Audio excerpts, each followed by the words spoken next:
I suppose my kind of working process, if you look across my studio table, I have all these little pieces that I kind of play around with. I mean, I have a sketchbook which is full of notes, but not so much drawings. There'll be little diagrams, but I'm very much someone who navigates through their work through a very tactile quality, kind of putting things together, arranging them.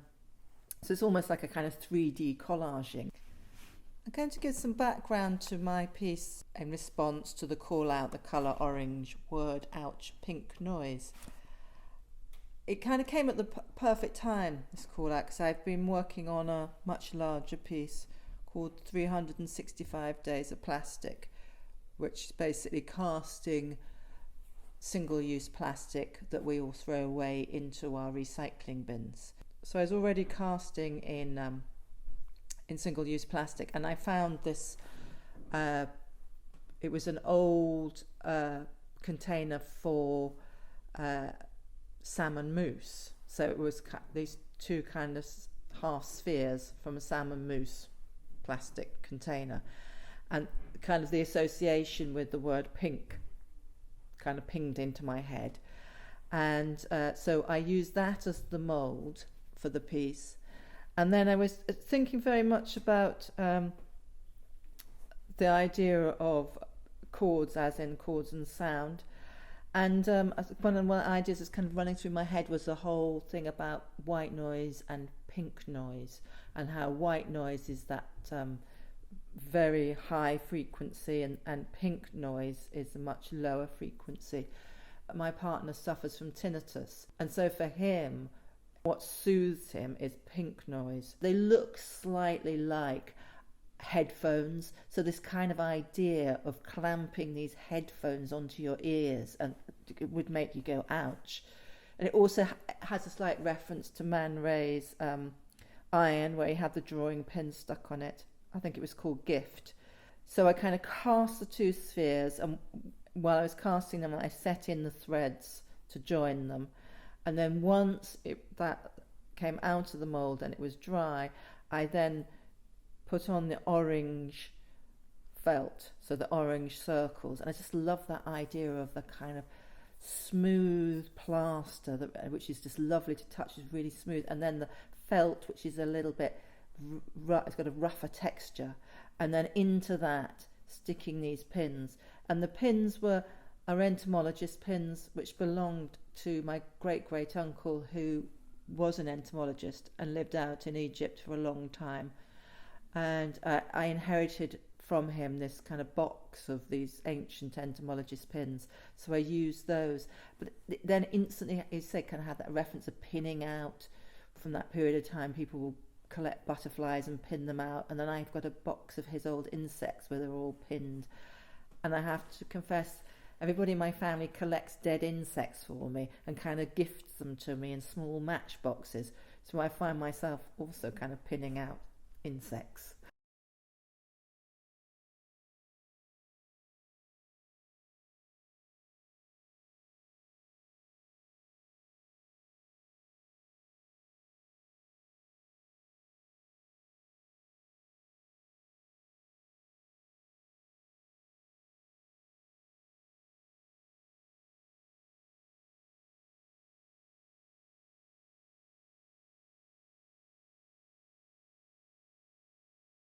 My name's Diana Terry, and I'm a full-time artist now after a lifetime in art education.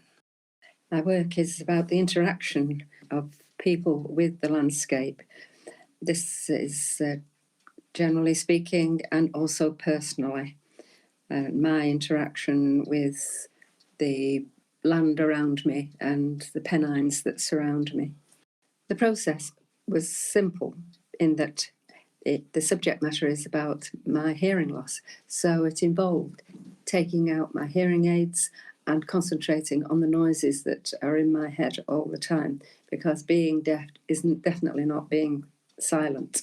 So I use these noises as the subject matter and was able to transfer them onto paper and kind of realise them in a visual form.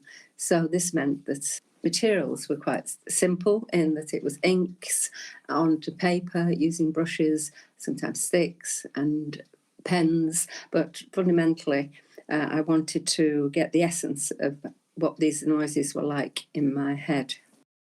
My work responds to the sensory call-out by actually fitting into two boxes, the colour orange and the sound of pink noise. I had labelled these works noise already because that's what they were. They were the noises inside my head when I couldn't hear anything around me. Being profoundly deaf, this was quite a challenge, and I spent an hour or half an hour a day for a period of time in my studio simply recording visually these sounds that were occurring because of tinnitus and damage to my ears generally. I really enjoyed making this work because it enabled me to kind of look at the experiences in a very visceral way, so that was the joy of it, to be able to put aside this amount of time in order to concentrate on something that has been part of my life for most of my life, but I've not really given myself the opportunity to be so open about it before.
I'm Katherine Lubar, and I'll tell you a little bit about my practice, which is essentially about light and shadow and the way that this interacts with architecture, buildings, interiors. I love the way that light falls onto and into objects and refracts, and you get really interesting patterns, repetition, all sorts of kind of echoes of the original object that produced it. And I really love how in paintings you can make the shadows and the light patterns as important as and as physical as the objects that make them. So I really like that idea that the shadow can be its own object. And some of my more recent work is actually getting very textured, where the shadows often have a kind of relief, where they're almost more physical than the other things in the painting, the other elements around them. Another thing I'm fascinated by is colour and the way this interacts, and I often use colours that obviously you wouldn't find in nature. I spend many weeks doing colour sketches before I settle on the right colours for a particular composition. I'm also interested in flatness and depth, and I use elements of both to create tension in the painting. So some elements make it look like it's receding, some elements really enhance the flatness of the picture plane. Also, negative and positive space is another thing I'm quite interested in. So sometimes I'll make the negative space more important than the positive space. And I quite like how this interacts, how sometimes you can't tell which is the positive, which is the negative. Those were a few elements of my practice. So I think, that should be enough to go on.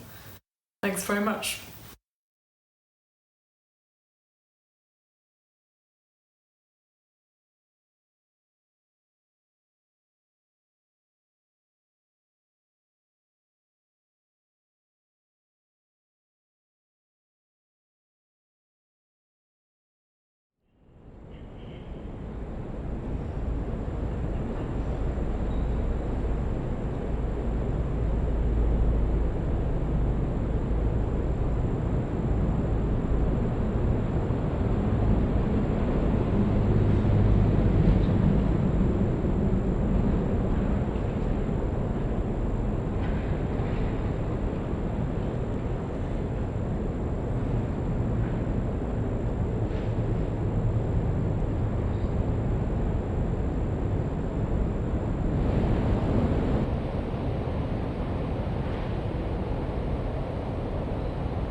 Foram tantos anos seguindo na mesma direção que meus olhos já haviam analisado todos os cantos e buracos.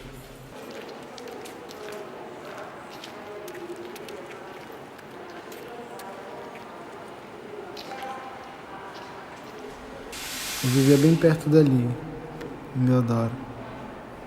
Cresci cruzando essas linhas. Tudo poderia ir e ficar, mas eu sempre precisei voltar. Durante 4 anos, eu observei o mesmo cenário. Nesse mesmo trem, nessa mesma velocidade, mesmo pano furado, mesmo monte de lixo.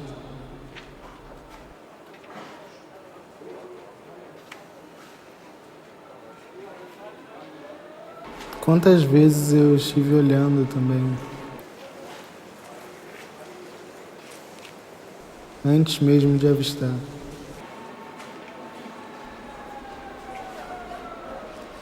Eu já esperava.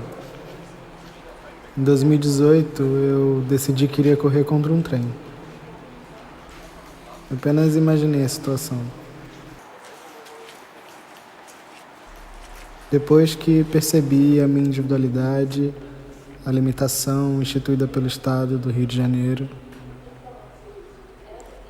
depois que percebi a minha individualidade, a limitação instituída pelo Estado do Rio de Janeiro, um estado de guerra no qual eu estive para buscar meu escape.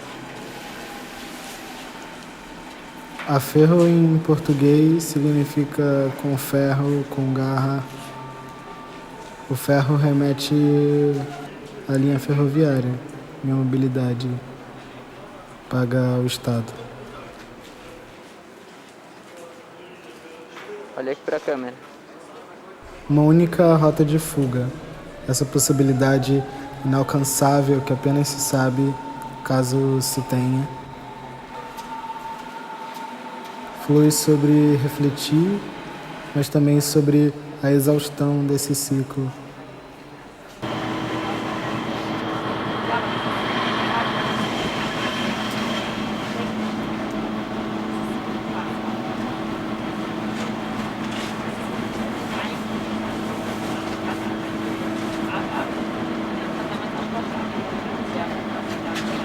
Nächste Station, Tempelhof.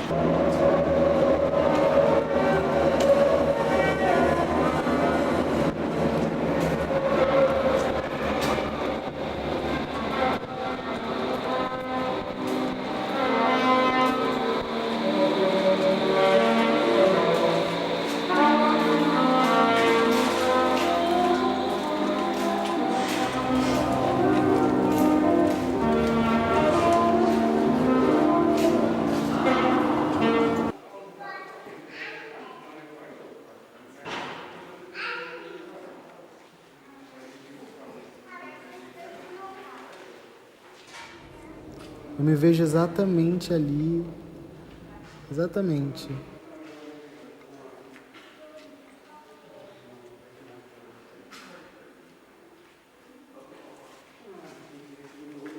Me esvaio de sentimentos tão específicos que só ganham força quanto mais acordado eu fico.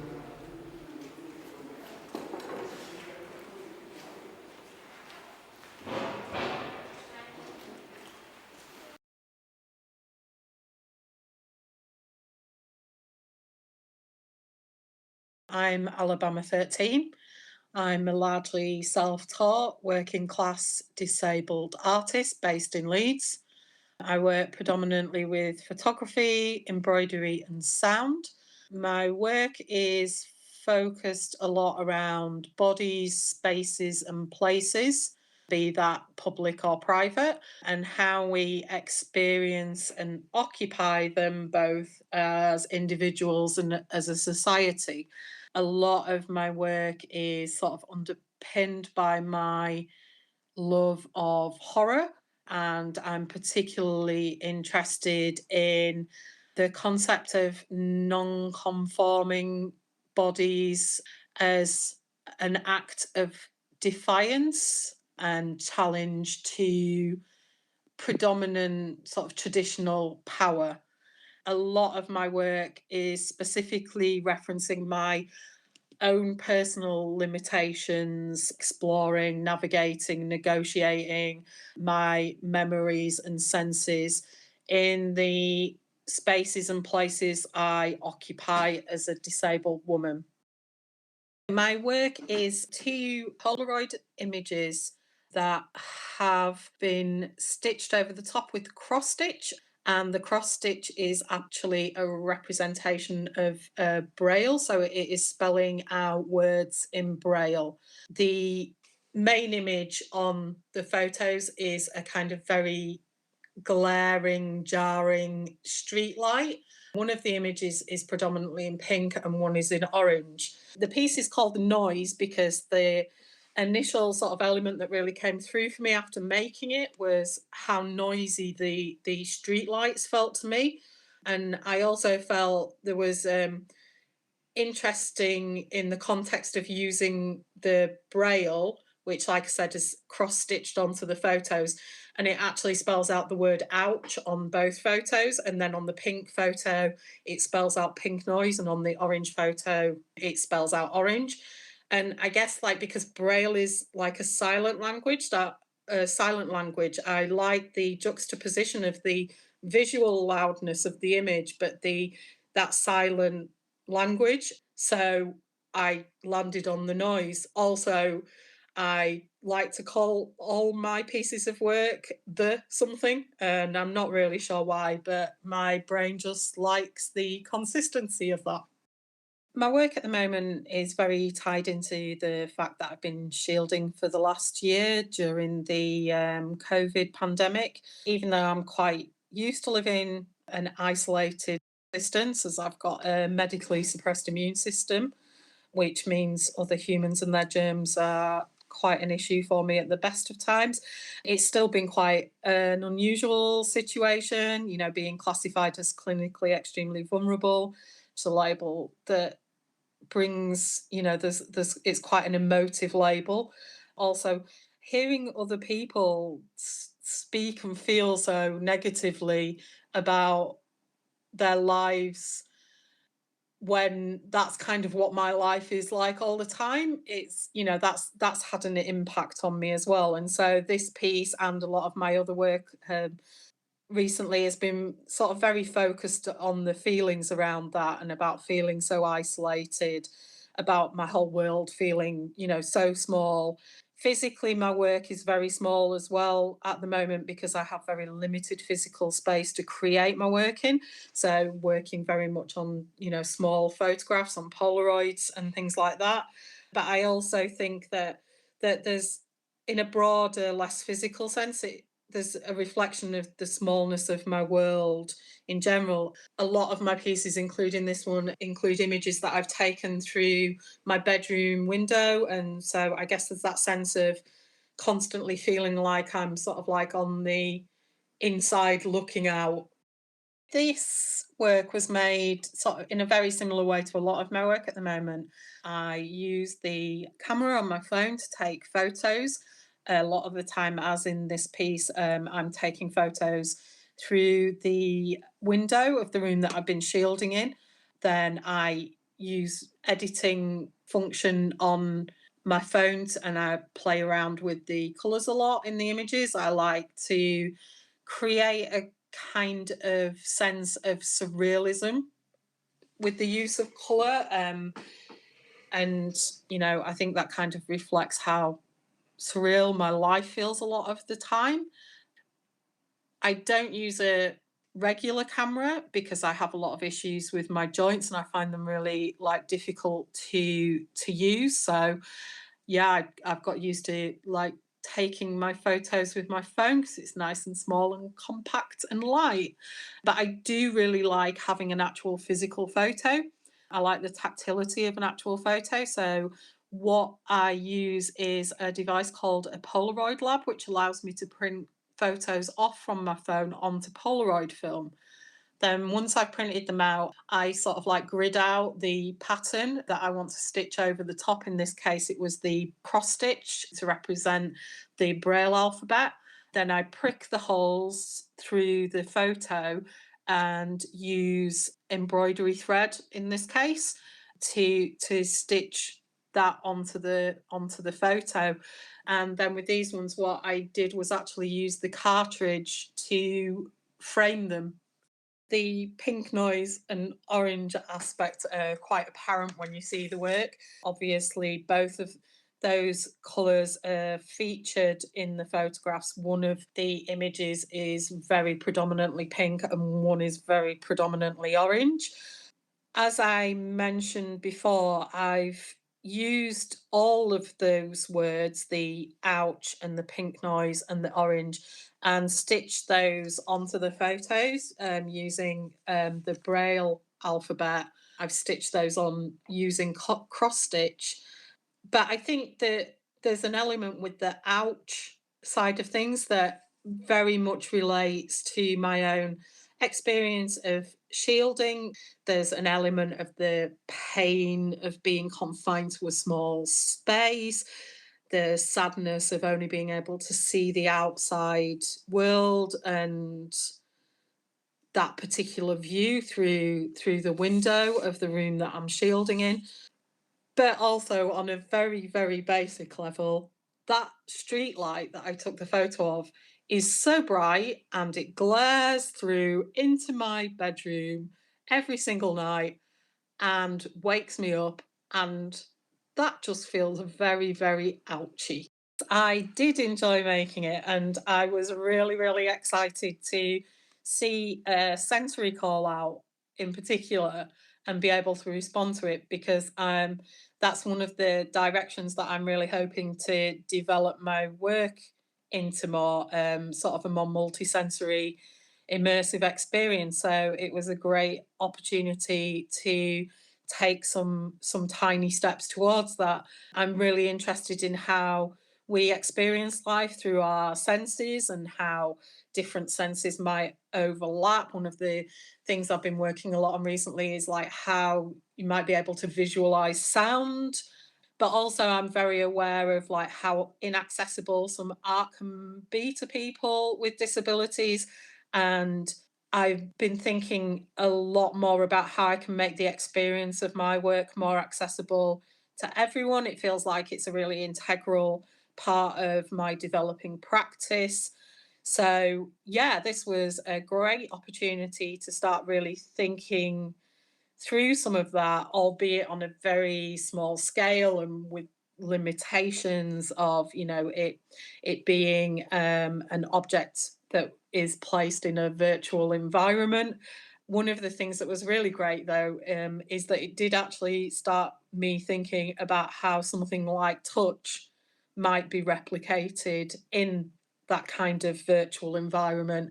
So it's given me some food for thought to start thinking about that a bit more.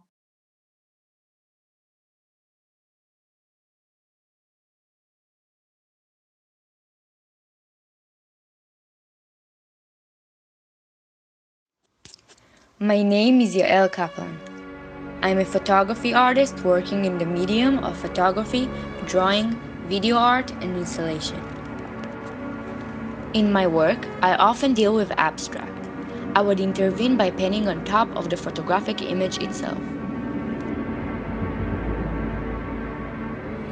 This body of work evolved into a dialogue with photography, continuing my photography work that spoke with the painting. Now it comes from the direction of the painting. Selecting elements from nature, observing them, and bringing them into my world. An inner work is born out of observation into the consciousness, in and out of the processes that happen to me while working, back in and back again. I have lived in a village for many years and grew up close to nature, observing my surroundings. When I photograph an object in my mind, I already see its information in my art world. Continue to observe and work on this, adding layers, translating the work into a drawing, continuing the work in photographic and processes on the computer. Movements from a picturesque point of view, a cosmic world of pictorial abstraction. In this process of abstraction, I see a spiritual meditative journey diving into the depths of the soul. In the same way that my photographs express pictorial qualities, my paintings lean toward the specifics of photography. The medium is painting on paper or canvas, or a wooden palette, in most cases on paper. As in my previous works, I examine and explore different materials and techniques. Sometimes I capture the work and continue to work on the computer. The end result is archival printing. Some of my work is done with silver markers. While shooting, the light falls on the work surface in a different way each time according to the shooting angle and the way the light falls on the silver color. I select the ideal image for me and continue to work with the image on the computer. Some of the images are first drawn on a black paper, others work on white paper. Later, as the process progresses, some of the work turn into negative on the computer. This is a form of work that I adopted with my previous photographs. In the current work process, the drawing always starts on paper, and in some cases goes to the computer. The meeting area between the two, media, the no man's land, between photography and painting, is the ground that I am researching.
Before watching.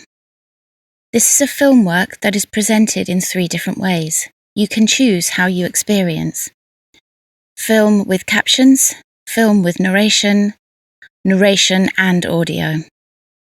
Each offers a different sensory experience. The narration and audio is downloadable. We invite you to take this away from the gallery and play with noticing and imagining your own visuals.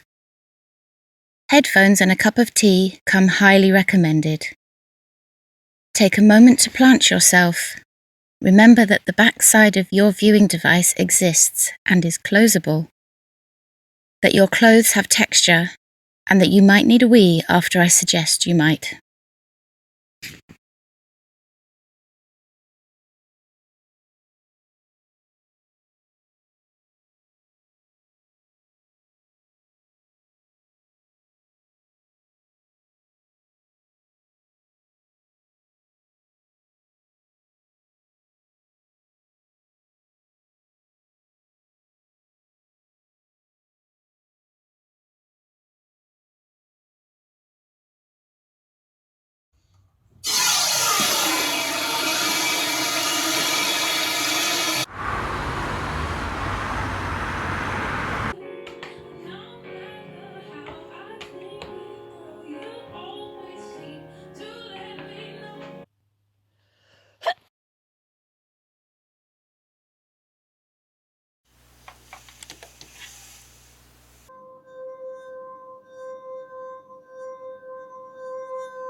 do you want to come to this woods tomorrow?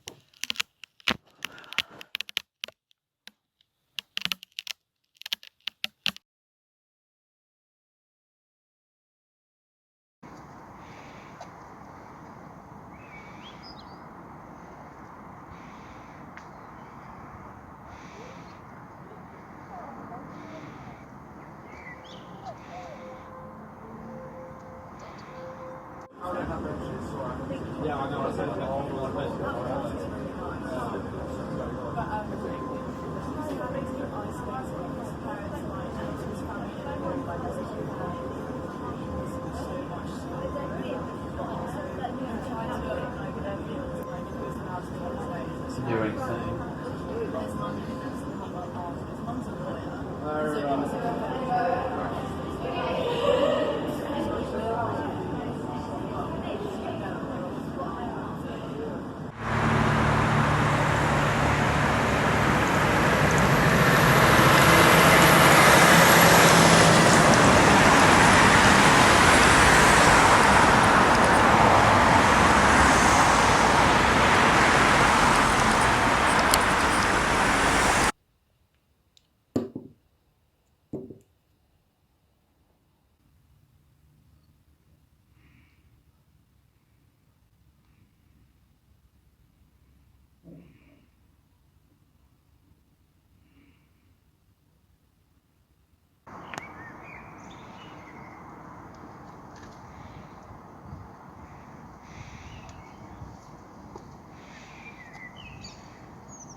Artist and the founder and director of Birch. I use Squarespace as a tool to express what my business is to those who don't get to experience it in person. Squarespace.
Hello.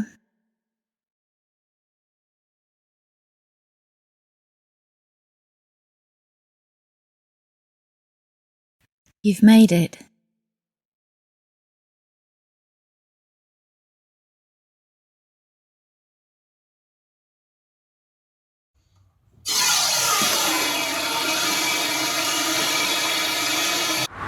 We've made it. Here. Different times of arriving. But we are here nonetheless. Before this begins, we encourage you to gently massage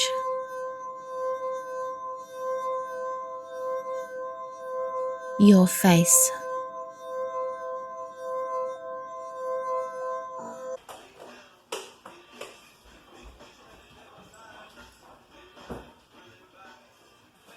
Pressing into your cheeks.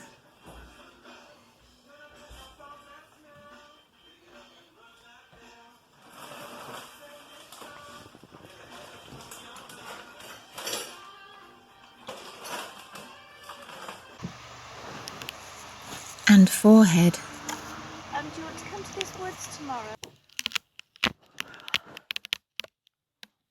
And relaxing your jaw.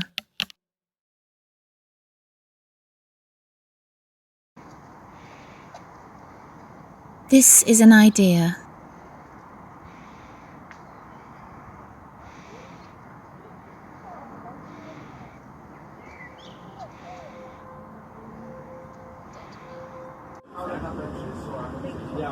A theory.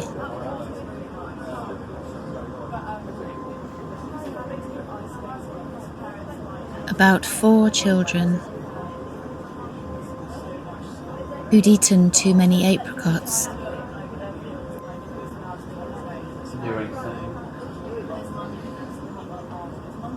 And wandered the length of the A27.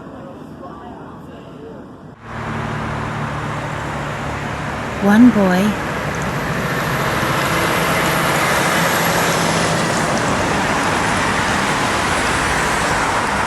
named Ouch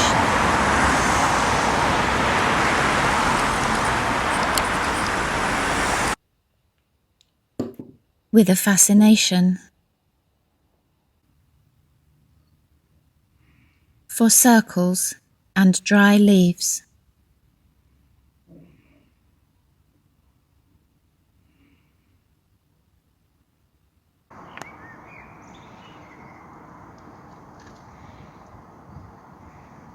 Was caught by the attention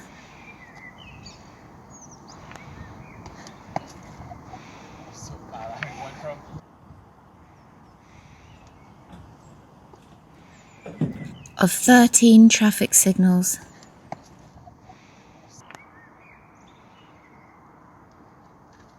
Did you know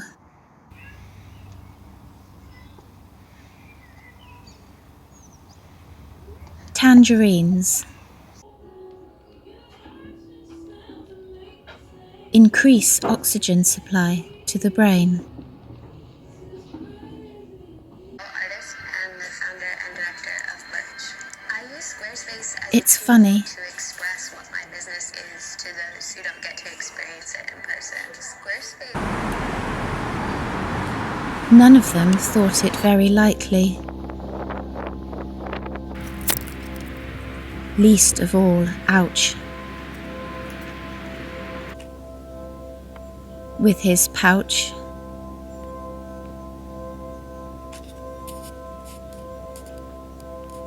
of couch.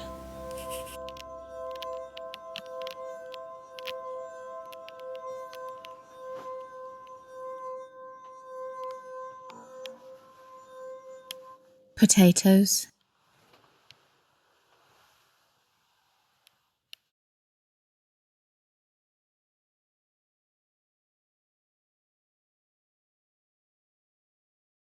So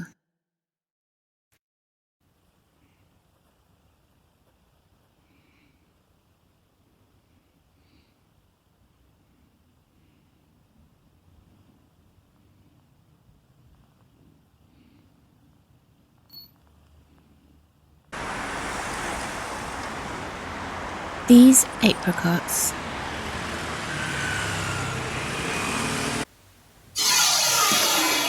planted in the kitchen sink, sticky and sour from the sun.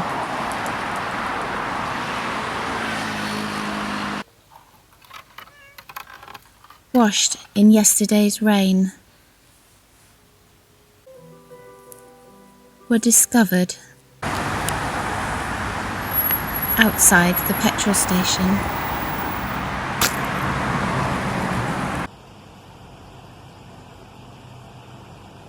Hand-picked.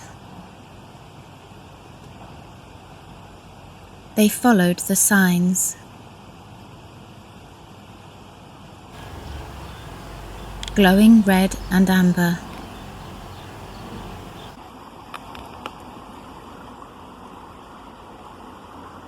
Are you still there?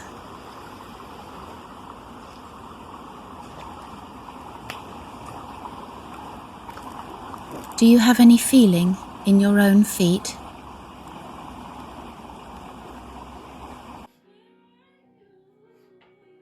Their feet cried youch, shoulders in a slouch. Feeling grouchy.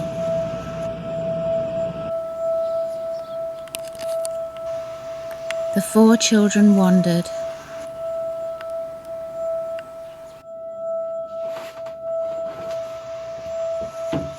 Past the no entrance point.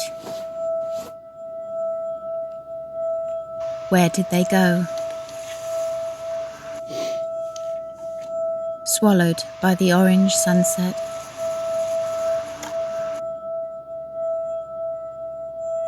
Drunk on pink gin? Maybe. They fell off the mattress. Or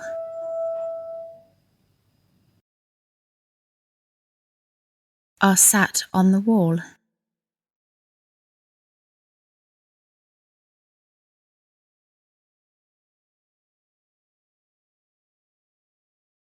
Still eating apricots.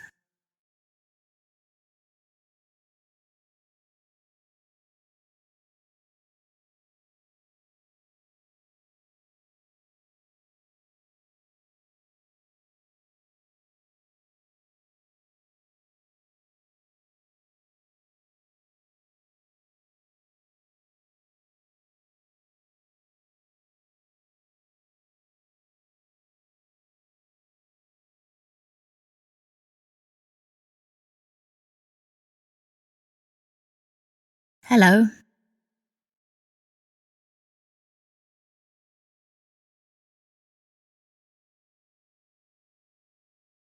You've made it.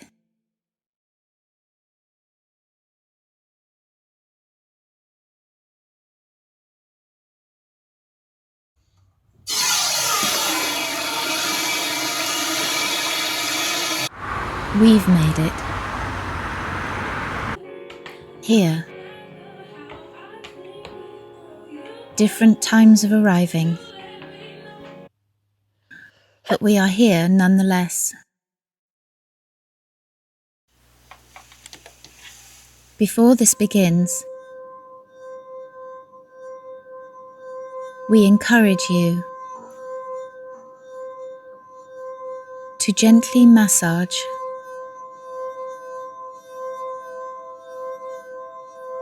your face.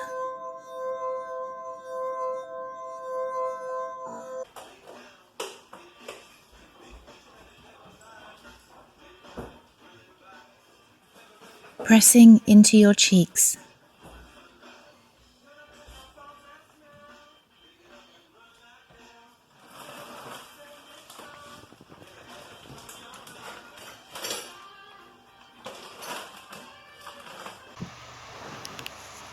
And forehead. Do you want to come to this woods tomorrow? And relaxing your jaw.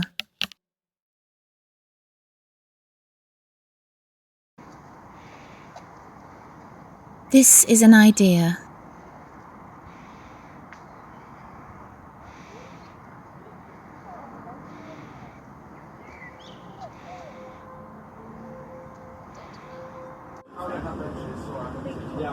A theory.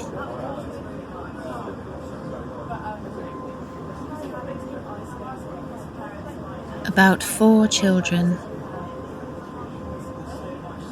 who'd eaten too many apricots You're insane. and wandered the length of the A27.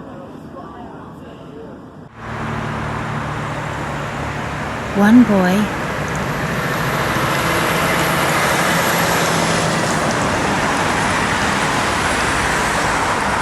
named Ouch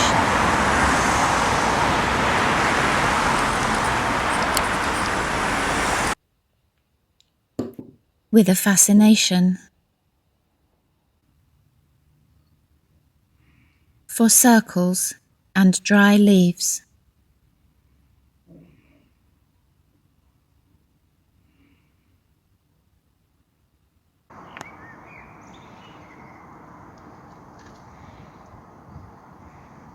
Was caught by the attention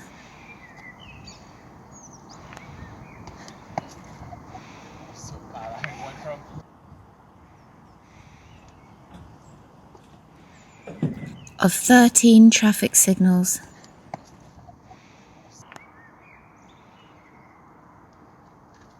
Did you know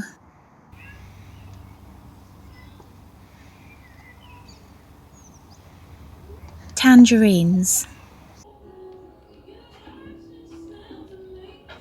increase oxygen supply to the brain? Artist and the founder and director of Birch. I use Squarespace as It's a tool funny. to express what my business is to those who don't get to experience it in person. Squarespace. None of them thought it very likely. Least of all, Ouch. With his pouch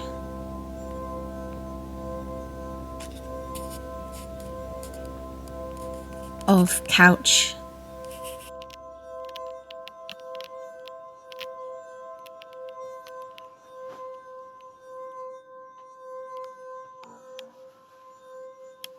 Potatoes.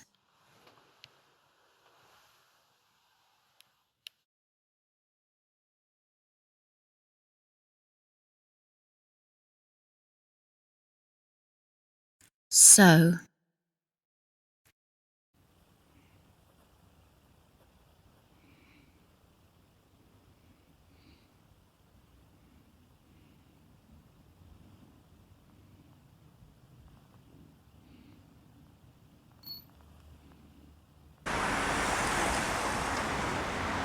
these apricots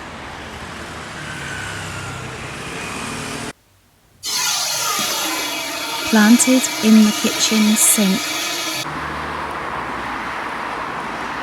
sticky and sour from the sun.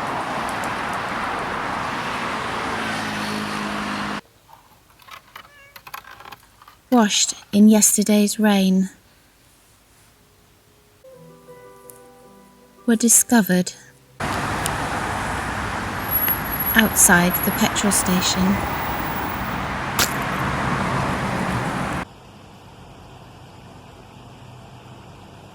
Hand-picked. They followed the signs. Glowing red and amber.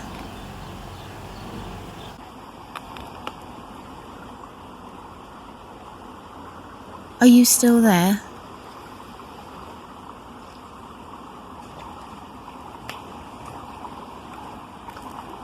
Do you have any feeling in your own feet?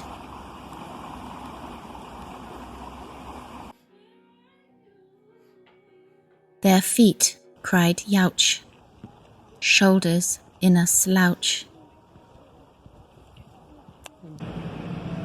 feeling grouch E.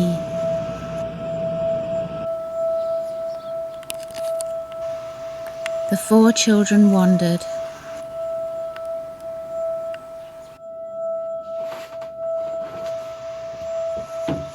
Past the no entrance point. Where did they go? Swallowed by the orange sunset.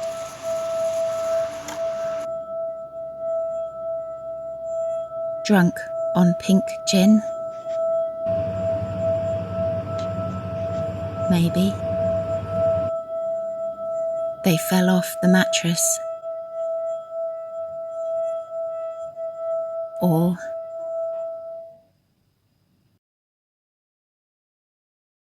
are sat on the wall.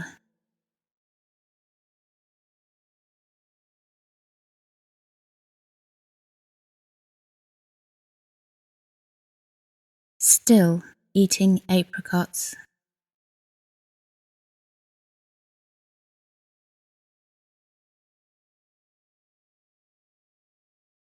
Honestly Casual Projects is a collective of 2, platform and miniature company formed in early 2020 by Polly Constance and Chana Joyce. Our work is an offering and a question. We aim to challenge spaces and traditional ways of presenting work. We aim to be honest and casual. Together, we dream up new creations, practice the art of composing emails, and currently produce film works through the 2-dimensional live video relaying cloud platform, Zoom. We were lucky to train together at Northern School of Contemporary Dance, which has given us a rooted understanding of movement and physicality that shows up in different ways in what we create. We both had the pleasure of learning from a range of artists, including Eleanor Sikorsky, Ben Wright, Fabiana Colora, and Anna Williams. Since graduating in 2020, we are both learning and supporting each other through this company with what it is to be artists at this time.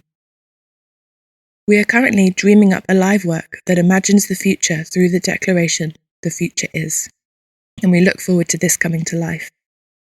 You can follow our decisive floundering on Instagram at _honestlycasual, or send us an email, honestlycasualprojects@gmail.com.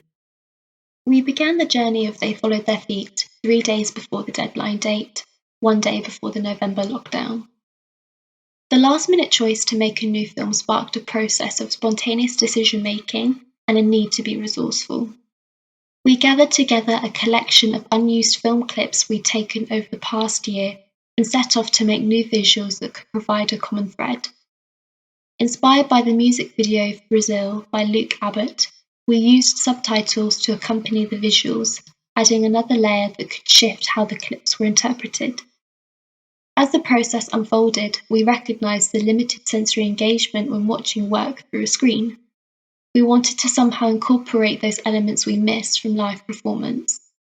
Texture and sound became our focus and way in to create a visceral viewing experience. We are still noticing layers and finding alternative meanings to this piece, and we would invite you to revisit another day, another time, a different drink to hand.